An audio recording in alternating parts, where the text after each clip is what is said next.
The Delta variant is currently the greatest threat in the U.S. to our attempt to eliminate COVID-19. Dr. Anthony Fauci says the Delta variant will become the dominant strain in the regions where vaccination rates are low. The CDC says about 20% of the strains in the U.S. are the Delta variant. That's a 10% increase from 2 weeks ago. At least 16 cases of this variant have been confirmed in San Diego County.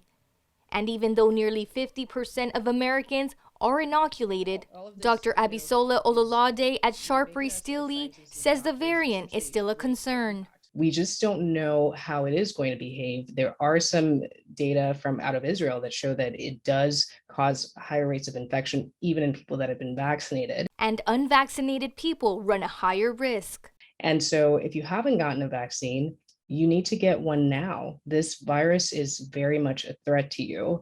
After the first dose of the vaccinations, there's only about 33% protection from the Pfizer vaccine, which is very concerning. And it is evidence that this virus is much more of a threat, potentially and possibly the most contagious variant that we have seen so far. Ololade says there is no evidence that the virus is more deadly. This could be that doctors are getting better at treating the virus. Another concern is that the Delta variant has a new mutation called Delta Plus. The virus is going to continue to mutate and continue to change, and it's doing it very efficiently and rapidly, which is very, very concerning.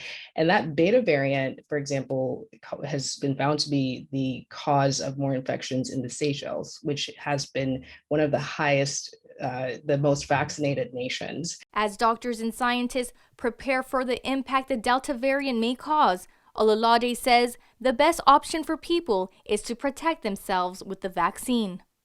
Alexandra Rangel, KPBS News.